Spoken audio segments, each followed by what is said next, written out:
Há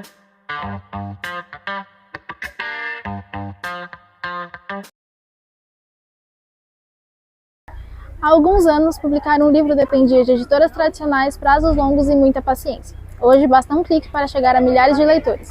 As redes sociais abriram um novo capítulo na literatura, o dos escritores independentes, que conquistam o público antes mesmo de chegar às livrarias. As plataformas e redes literárias online se transformaram em vitrines poderosas para novos nomes. E quando um livro viraliza, o impacto vai muito além das telas. Eu cheguei a mandar tentar algumas editoras no formato de publicação tradicional, até que eu não lembro onde eu fui parar, que eu caí de paraquedas num vídeo de uma autora nacional, ensinando como publicar na Amazon. E eu pensei, eu vou fazer isso. Eu nunca esperava chegar onde eu cheguei. Gabriela Bortolotto publicou pela primeira vez em 2020, enquanto ainda estava na faculdade. Hoje, a autora acumula 22 obras na Amazon, sendo uma delas com mais de 13 mil avaliações e mais de 10 publicações físicas com edições esgotadas. Uma profissão diferente, virar e falar, eu fiz 4 anos de faculdade, mas eu não vou seguir isso, não é o que me deixa feliz. Eu tinha muito receio. Eu acho que a partir do momento em que eu comecei a ver isso como uma profissão, eu comecei a preparar o terreno também para fixar isso como a minha única profissão. Tipo assim, será que eu vou dar conta de seguir só com isso? Será que isso também vai pagar as minhas contas? Sua história não é a única. A partir do sucesso dos seus livros, Brenda Paiva, de 26 anos, também deixou sua área de formação para viver da escrita. Todo mundo sabia que eu queria ser escritora desde sempre, mas, por exemplo, eu me formei em Direito. Então, quando eu estava na faculdade de Direito, sempre meus pais falavam: por que você não segue uma profissão normal, né? Tipo assim, que seja uma profissão que dê dinheiro ou outra coisa, depois você vai seguir esse sonho. Sempre era visto como um lugar de hobby, uma coisa que você pode fazer como um hobby, não como uma profissão mesmo séria. É a minha única profissão. Eu vivo exclusivamente disso. O sucesso delas e de dezenas de autores começou de forma independente, mas ganhou força com o apoio dos leitores e influenciadores. Elas são um exemplo de como a recomendação espontânea, a estratégia de conteúdo e as publicidades dentro das bookredes podem transformar uma história escrita em casa em um fenômeno nacional. Acho que eles ajudaram muito. Nossa, é realmente uma ajuda demais. Porque às vezes aquele leitor vai te conhecer pela publicidade, até mesmo hoje em dia, por exemplo. Todo lançamento que eu faço, eu fecho publicidade. Eu não faço lançamentos sem contratar publicidade. Elas têm um papel muito importante na minha carreira. O meu primeiro grande boom que eu tive foi por causa de um vídeo de uma influenciadora. Entre os livros que mais viralizam nas redes é possível perceber um padrão. Os gêneros de romance, romantasia e literatura hot dominam os rankings, as recomendações e os vídeos mais assistidos. São histórias intensas e envolventes que combinam perfeitamente com o formato rápido e visual das redes sociais. Mas enquanto esses livros dominam o topo das listas, autores de outras vertentes também lutam para conquistar o seu espaço. Giovanni tem 2 livros publicados por editoras formais. Autor de fantasia voltada para o suspense e fatos históricos, ele compartilha um pouco do seu ponto de vista sobre o mercado. O TikTok criou um movimento por causa disso, por causa do boom de conteúdo sobre leitura, e eu acho que os livros que explodem nesses 2 meios acabam influenciando extremamente, é o que movimenta a leitura de muita gente. As redes sociais, elas te alimentam para você se manter envolto daquilo que você já consome. Então, por exemplo, um autor hitado, um autor famoso dentro da sua bolha pode ser um completo desconhecido em outra.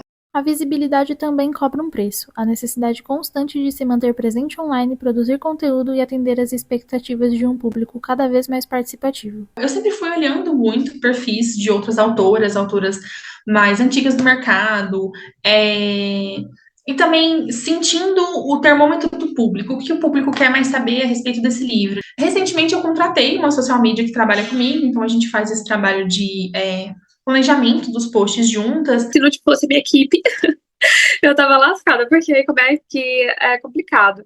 É muita coisa para fazer. Eu tenho 2 pessoas para me ajudar no Instagram, eu tenho uma pessoa para cuidar do meu TikTok, tenho uma pessoa para cuidar do meu tráfego pago. No fim das contas, é um grupo de pessoas que me ajuda. Elas são um ponto fortíssimo. Inclusive, eu comecei um canal no YouTube por isso, é um canal de vídeos ensaios no geral. Uma coisa é fato, para quem está na frente e sente na pele, os efeitos são enormes. Autoras como Brenda e Gabriela acompanham o crescimento do fenômeno e constroem suas carreiras sobre ele, presenciando o aumento do público leitor graças às redes sociais. Se a gente for pensar, autoras que estão aqui desde muito tempo, desde, sei lá no começo do KDP, há 10 anos, Para essas autoras, você falar em livros com mais de 10 mil avaliações na Amazon é uma coisa muito maluca, porque às vezes naquela época fazer 1.000 avaliações era muito. Vai crescendo o número de leitores, vai crescendo o número de pessoas que vão conhecendo o mundo literário, vai crescendo autoras que vão entrando novas. Então, antes, por exemplo, o máximo que você podia atingir era 10 mil avaliações. Hoje em dia, tem livros com 20 mil, e eu acredito que outro dia vão ter livro com 30 mil avaliações. São mais pessoas lendo o tempo todo, e vai crescendo mais. Hoje em dia, eu acho que é um mercado totalmente consolidado. Avaliações, curtidas, visualizações, no fim da história tudo isso traz muito mais do que números, e sim impacto real na vida de autores e leitores. Ir para a Bienal e ter esse contato, sentir o carinho e ver esse público, e ver que esse público era um público, nossa, às vezes muito maior do que eu estava esperando encontrar na minha primeira Bienal, foi quase esclarecedor, sabe? Tipo, foi como... Não, realmente não tem como não ser isso. É presente de aniversário, que às vezes você não espera e chega na sua casa, você fica muito, muito marcada. A experiência na Bienal, de conhecer elas pessoalmente, de ver pessoas que estão lá para te ver. O fato só de você publicar um livro e ter alguém para ler e depois te mandar uma mensagem, um texto lindo dizendo que gostou, você mudar a vida das pessoas fazerem tatuagem com o seu livro. Então, tipo, é você sentir que você realmente está tocando a vida das pessoas, que você está no caminho certo, que não é só uma profissão. Mas a grande pergunta é, apesar do crescimento notável, a literatura nacional já tem seu espaço no mercado e na mídia? Talento não escolhe posição geográfica. Não é só talentoso quem nasceu em tal país, em quem nasceu em tal. Então, aqui nós temos muito talento, só faltava um reconhecimento, que eu acho que veio com as redes sociais, inclusive. Só porque as redes sociais trouxeram esse boom de leitura, não necessariamente os autores estão sendo beneficiados por isso. Depende muito da bolha que você está. E um autor explodir não quer dizer que o mercado está explodindo. Hoje em dia a gente tem um pouco mais, mas a gente ainda não tem tanta visibilidade, ou até mesmo o mercado que consegue acompanhar a demanda. O nacional não são só os clássicos, não são só aqueles livros que eram leituras obrigatórias para a gente passar no vestibular, para a gente fazer um Enem, para a gente passar na aula de língua portuguesa na escola. A literatura nacional também pode ser muito saborosa.